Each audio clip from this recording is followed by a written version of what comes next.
아멘. 정말로 참으로 더운 시기죠. 예, 작년보다도 더 더워졌어요. 추워졌어요. 더 더운 것 같아요. 그렇죠? 예, 아마 이런 더위를 제가 저쪽 성지순례 하다가 혹시 만나게 되는 그런 더위하고 비슷하고 아니 더 뜨거운 것과 같은 그런 시간을 우리도 보내고 있다라고 하는 걸 보게 됩니다. 그래서 요즘을 혹서기라고 그러죠. 혹서기. 몹시 심한 더위다라고 해요. 예. 저 사전을 찾아봤더니 더위에 관한 말이 참 많더라고요. 맹소라는 말이 있는데 매우 심한 더위. 예. 염소라고 하는데 심한 불볕 더위. 예. 혹염이라고 하는데 몹시 심한 더위. 몹시 심한 더위가 또 열서, 혹열, 혹리, 무슨 염서, 엄서, 융서 등 이렇게 아주 다양한 말로 이렇게 표현을 하고 있더라고요.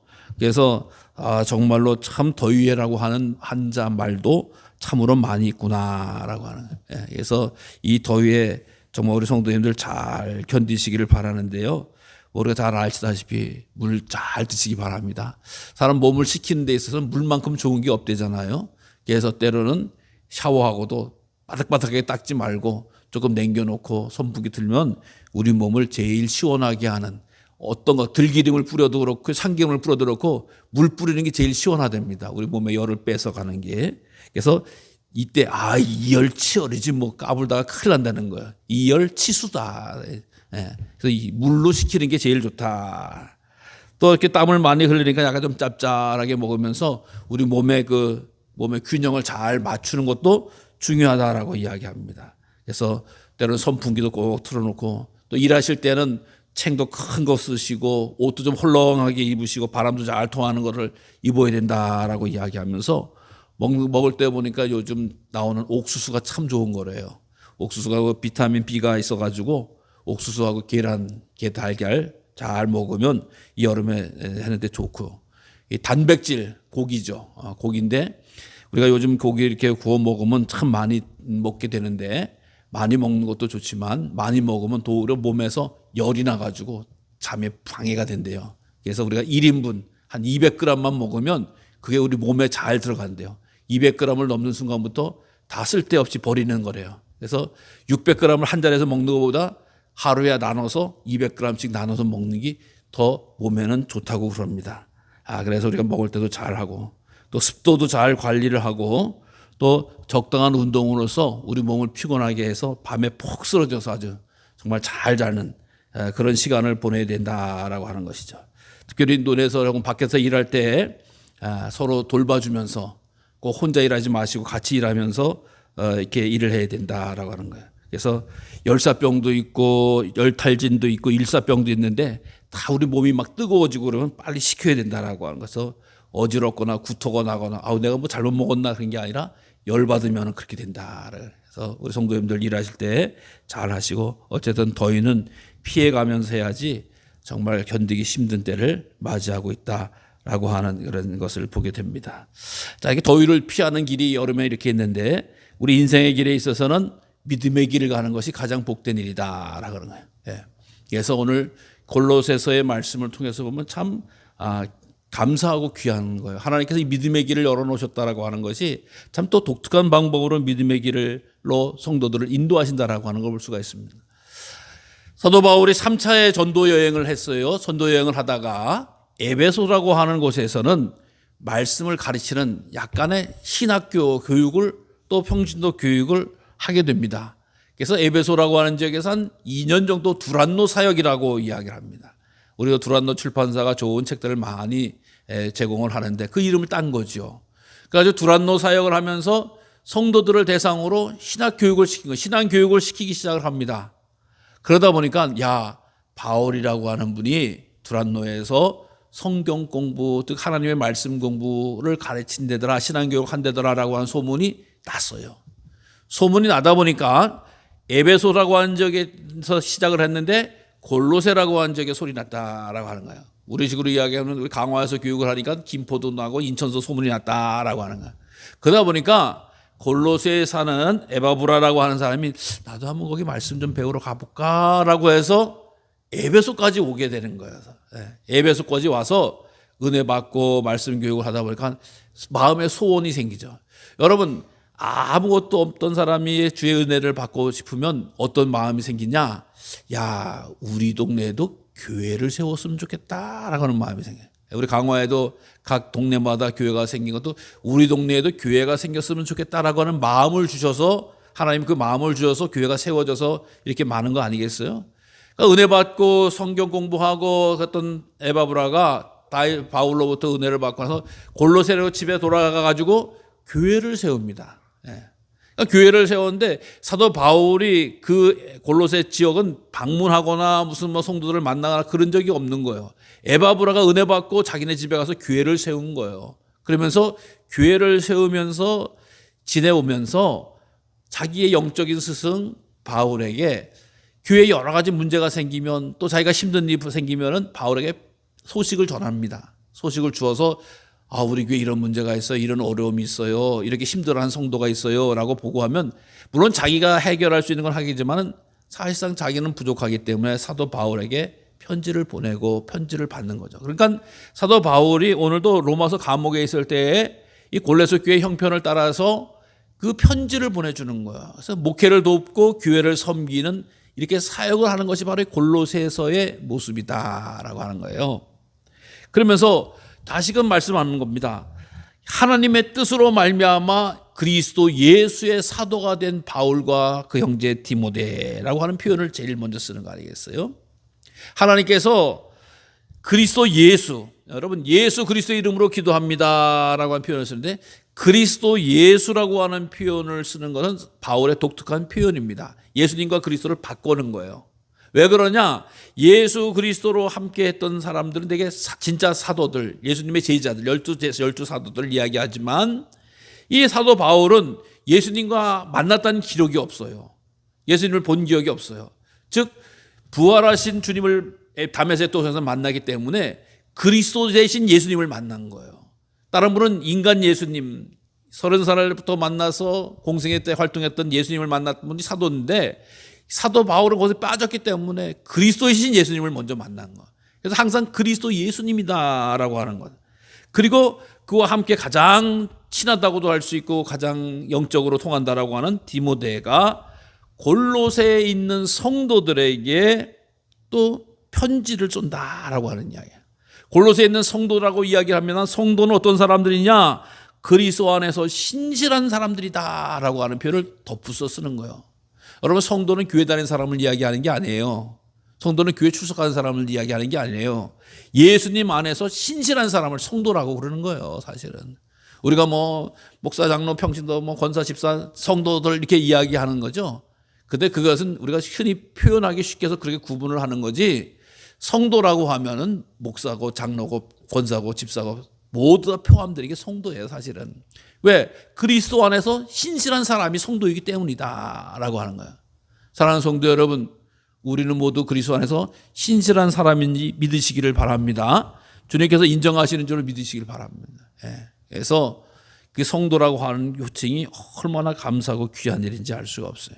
그러니까 이제 편지를 썼다라고 하는 거예요. 편지를 썼다. 왜? 바울이 갈 수가 없어서. 바울의 마음은 항상 골로새 교회가 성도들로 궁금하잖아요. 얼굴을 대면해 본 적이 없다니까요. 그러니까 그들이 궁금하고 가고 싶어 했지만 어쩔 수 없이 편지를 썼는데, 편지를 쓰면서 어떤 말로 가장 축복합니다. 내가 너희를 위해 기도할 때마다 하나님 앞에 감사합니다. 감사합니다.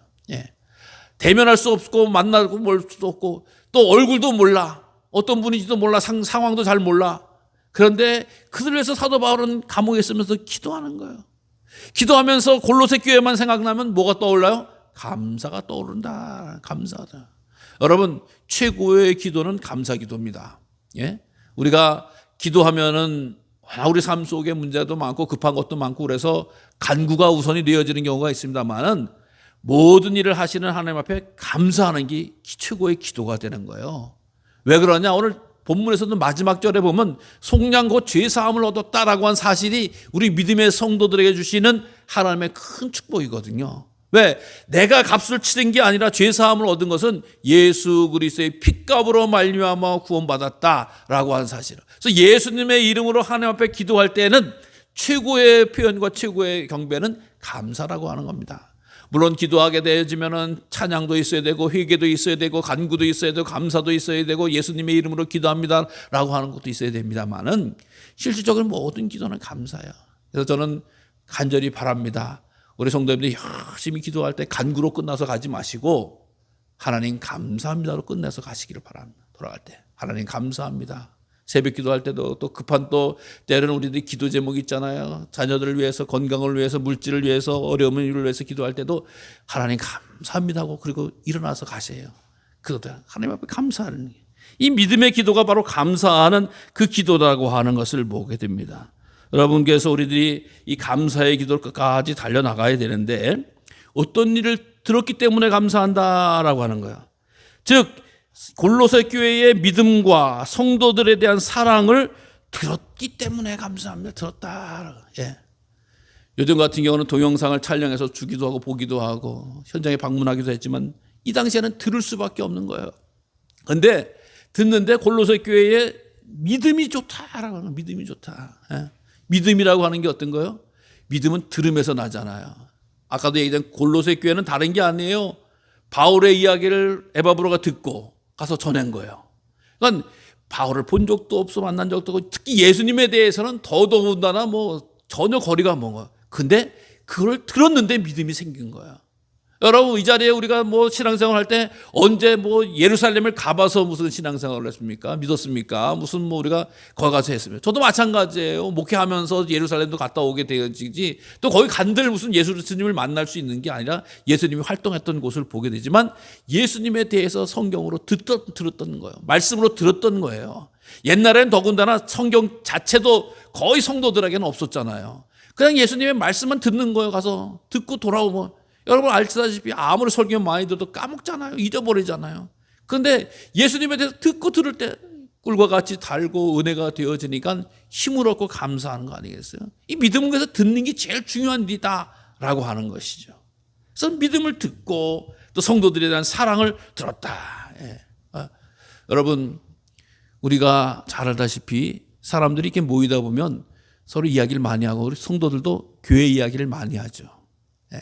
특히 다른 교회 같은 경우도 만나서 오랜만에 만나면 믿음의 사람들은 교회 얘기를 반드시 합니다. 예. 그래서 교회로 만나든지 동창회로 만나든지 무슨 뭐 일가 친척으로 만나든지 만나서 이런저런 얘기하다가 남자는 군대 얘기로 빠지기도 하지만 이 성도들은 반드시 교회 얘기를 우리 교회에 이런 문제가 있어. 아니면 또 우리 교회는 또 이런 또 기쁨이 있어. 이런 자랑이 있어라고 하면서 성도들이 교회 얘기를 빼놓지 않으면 할 얘기가 없어요. 어떻게 보면. 근데 그 얘기를 계속 하는 거예요. 그래서 우리도 마찬가지로 우리 신광교회가 어땠더라라고 하면 다른 성도님들도 우리가 전한 얘기 갖고 다 듣잖아요. 또 다른 교회 형편이 어떻더라라고 하면 그 교회를 그분이 한 얘기를 갖고 듣는 거예요. 이게 얘기를 통해서 듣는데 주의 사랑이라고 하면 마음껏 자랑하고 또 이렇게 하면서 참 어느 교회가 참 좋구나 또 아름답구나 믿음에 잘 서가는구나 라고 하는 것을 나누게 되어지는 게 바로 듣고 전하는 일이라고 하는 것입니다. 그런데 그 가운데 믿음과 사랑이 할 수 있는데 그것은 뭐냐? 바로 하늘에 쌓아둔 소망이 있기 때문에 가능했기 때문이다. 예. 여러분 항상 우리들의 소망은 저 하늘에 있는 줄로 믿으시기를 바랍니다. 예. 그래서 우리 소망은 단기적인 게 아니에요. 장기적인 거예요. 또 영원한 거예요. 우리들의 소망은. 그래서 이 소망을 갖고 있을 때는 믿음에 거할 수 있고 소망을 갖고 있을 때는 사랑으로 나눌 수 있게 되는 거죠. 왜? 마지막에 승리와 영생을 믿기 때문이다라고 하는 것입니다. 이 소망을 가지고 보지는 못하지만 열심히 사랑하고 믿음 가운데 거하는 성도들의 모습을 갖게 되어졌다라고 하는 겁니다. 그러면서 이 믿음의 길 갈 때에 복음을 들으니까 점점 멈춰지는 게 아니라 자라는 신앙을 가지고 있다. 자라는 신앙. 예. 여러분 신앙은 늙어지는 신앙이 아닙니다. 말라 비틀어지는 신앙이 아니에요. 날마다 성장하는 자라는 신앙, 열매 맺는 열매의 신앙이 뒤에 될 줄로 믿으시기를 바랍니다. 그러면서 에바브라가 계속 전해주는 이야기를 들으면서 이야기하면서 성령 안에서 교회 소식을 바울에게 이야기하니까 이 바울은 에바브라에게 소식만 들으면 기도하는 거예요. 소식만 기도하면. 중보하면서 기도하는 거예요. 세바브로가 때로는 서신을 통해서 혹은 같이 감옥에 오르면서 왔다 가면서 소식을 전하게 되어지는데 이 중보하면서 바울이 구체적으로 기도하는 내용은 뭐냐? 신령한 지혜와 총명이 하나님의 뜻을 아는 것으로 채워야 되는구나. 채우게 해달라고 기도하는 겁니다. 여러분, 예수 그리스도를 믿음으로 구원에 이릅니다. 또 복음을 영접합니다. 그러나 우리가 이 신앙생활을 하다 보면은 하나님에 대한 하나님의 뜻을 채우지 못하면은 우리가 이상한 데로 빠지게 되는 거예요. 신앙에 힘을 얻지 못하는 거예요. 하나님의 뜻을 구별하고 하나님의 뜻을 채워 나갈 때 정말 우리는 온전한 신앙인이 될 수 있는 거예요. 여러분, 하나님의 뜻을 놔버리면요, 우리 속에 허무주의도 들어오고 인본주의도 들어오고 또 내 속에는 정욕과 욕심이 내 뜻을 채우게 됩니다. 그래서 우리 항상 성도들은 하나님의 말씀에 채워야 된다라고 하는 거예요. 하나님의 뜻을 구별해야 된다. 여러분, 우리 지난 주간의 성회를 통해서 은혜 많이 받으셨는데, 물론 오신 분만 받았겠지만, 그 가운데 우리 목사님 제가 가까이서 이렇게 모시면서 쭉 얘기를 많이 할 기회가 있었어요. 특별히 차로 모시고 다니면서 단둘이서만 얘기를 참 많이 나눴죠. 그러면서 우리 강사님이 또 설교도 말씀 가운데서 요번에 설교하신 가운데서 예배 집회 가운데서 뭘 하지 말라 그랬어요? 성가대 박수를 어떻게 하지 말라고요? 치지 말라고 그랬잖아요. 치지 말라고. 그 목사님 기도를 쭉 하시면서 보니까 성가대가 박수를 다 가로채면은 하나님의 영광을 돌리지 못한다라고 하는. 우리가 참 보면 다른 것 같아요. 그동안은 그 강사 목사님이 오면 성가대 칭찬을 그렇게 하고 띄워주고 박수 하라고 뭐 반주자도 하라고 인도자도 하라고 막 인사시키고 그랬던 거하고 전혀 다른 스타일이잖아요. 근데 그 목사님 기도하는 가운데 그걸 받았다는 거예요. 인간에게 예배드리면서 중간에 거기다 박수 다 쳐버리면 하나님이 기뻐하지 않으신다라고 하는 걸 믿고 확신에 거한 분이시잖아요. 그건 하지 말라 그러진 거예요. 하지 말라고. 우리가 볼 땐 좀 맹한 것 같기도 하고 좀 쓸쓸한 것 같은데 그것도 아마 조금 익숙해지면 괜찮을 것 같아요. 그래서 어디는 심지어 이 성가대 찬양을 좀 그래서 어렵게 생각을 하기도 하고 그래서 하는데 어쨌든 칭찬을 격려하는 것은 중요하지만 예배 시간에 칭찬 격려하는 것보다는 다른 시간을 통해서 하는 건 마땅하다고 봐요. 근데 예배 시간에는 하나님께만 집중하셔야 되는 거죠. 하나님의 은혜만 기억해야 되니 예배 시간에 누구 칭찬하고 누구 얘기하고 누구 한참 얘기하면은 결국 주님의 뜻을 가리게 되어지는 경우가 많이 있다라고 하는 것을 말씀해 주고 있어요. 그래서 저도 늘 간증의 위험성이 그건데 하나님 자기의 어떤 자극적인 이야기를 먼저 막 얘기를 해보면 사람이 자극적인 머리에 딱 찍히고 나면은 말씀이 잘 안 들어와요, 사실은. 그래서 어쨌든 그분은 그 다음에 이 목사님은 아멘을 하지 말라 그러잖아요. 아멘. 아멘을 하지 말라는 거 이상하죠? 왜 그러냐? 일단 사탄은 아멘 하는 걸 싫어하는 거죠. 사탄은 아멘을 하나님의 일을 방해하는 자예요. 아멘을 방해하는 자고 회방하는 자예요. 근데 아멘을 못하게 만든다는 거예요. 근데 그 아멘을 못하게 하는 아멘이 우리가 흔히 하는 아멘과 달라요. 저도 설교를 하면은 우리 성도님들은 아멘은 크게서 안 하잖아요. 다행이라고 생각하기도 하고 어떤 때는 너무 조용하다라고 생각하는데 다른 데 있을 때는 어떤 아멘 아멘 하는 사람이 있었어요. 그럼 박자에 맞춰서 막.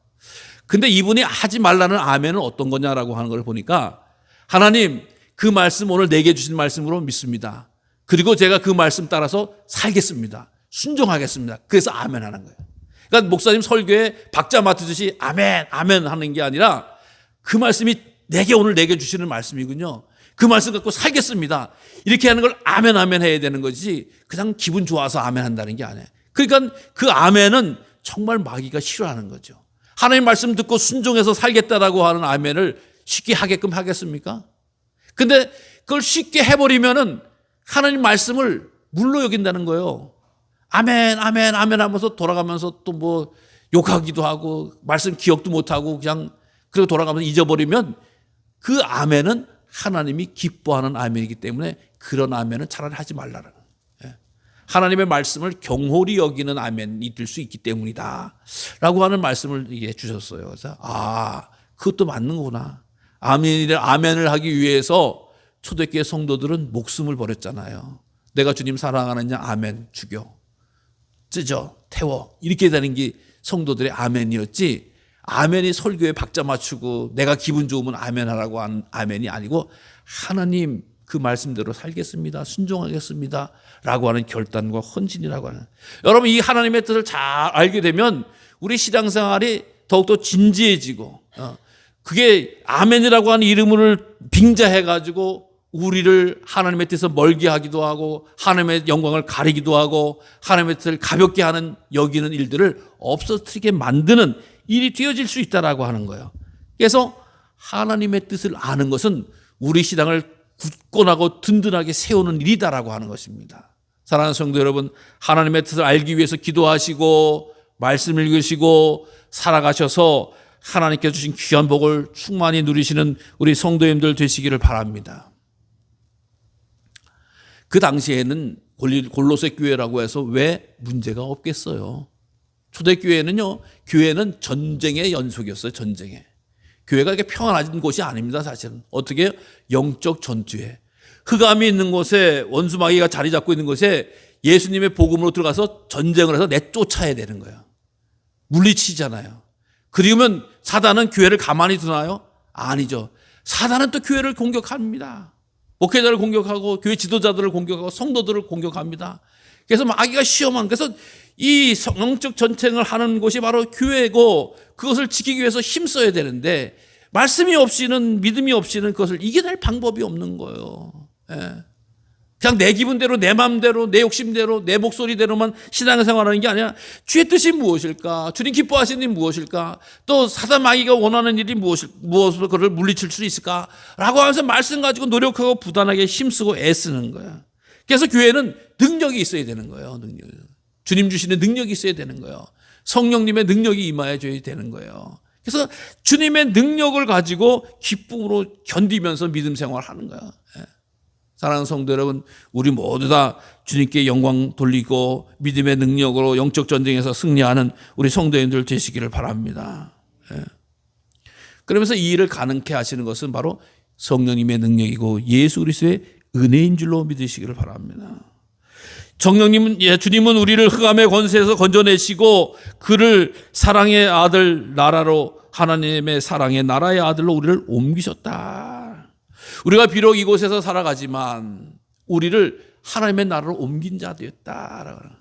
여러분, 우리가 강화도에서, 대한민국 강화도에서 신앙생활을 하지만 이건 육적인 이야기지만 영적인 세계를 통해서 볼 때는 죽음과 심판의 나라에서 영원한 하늘 보좌의 영광의 나라로 성도들을 옮겨주셨다는 사실, 이게 바로 믿음의 길을 가는 성도들이 반드시 기억해야 될 일이라고 하는 것입니다. 그것은요, 그냥 된 것이 아니라고 하는 거예요. 예수님 안에서, 그 아들 안에서 우리가 속량 곧 죄 사함을 얻었다라고 하는 사실을 인정하고 고백하고 느끼고 감사하는 이런 믿음의 길을 가야 된다라고 하는 거예요. 여러분, 어린 양의 보배로운 피로 말미암아 우리의 죄를 씻어주시고 우리를 천국 시민 삼으시고 하나님의 믿음의 길로 연결해 주셨다라는 사실을 늘 기억하시길 바랍니다. 이 세상 살아갈 때요, 때로는 대한민국 이 같은 나라에 살아났나, 이거 더워라, 힘들다. 우린 지금 덥고 힘들다지만 지구를 뒤집어 보면 저 밑에 나라들은 춥다고 난리예요 지금. 브라질 쪽 내용을 보면 패딩 같은 거 입고 겨울에 난방 장작대고, 이 더운데 왜 끼냐. 거기는 겨울인 거야 지금. 이 세상 살아가면 겨울도 있고 여름도 있고 뭐 봄도 있고 가을도 있고 다 여러 가지가 있습니다. 이게 거기에 맞춰서 우리가 잘 이기면서 살아가고 마침내는 흔들림 없이 영원한 주님의 나라에서 우리가 살아갈 수 있도록 예수님이 핏값으로 우리의 죄를 사해 주셨다는 사실이에요. 구원해 주셨다는 사실이에요. 이 사실이 때로는 우리가 무더위가 올지라도 능히 우리들이 영혼을 시원하게 하고 감사하게 하고 힘나게 하고 이기게 하고 우뚝 서게 하는 믿음의 성도님들 되시기를 바랍니다. 주의 뜻, 주의 말씀이 먼저인 거예요. 주의 계획과 주의 은혜가 먼저인 거예요. 이 세상에 변할 것, 움직일 것, 환난 가운데 거하는 것 가운데서도 주의 말씀을 잘 붙드시고 믿음의 길 끝까지 달려가실 때 우리들의 삶의 불편함을 잘 이기고 또 극복하는 우리 모두가 되시기를 간절히 주님의 이름으로 축원합니다. 기도하겠습니다. 생명의 주인 되신 하나님,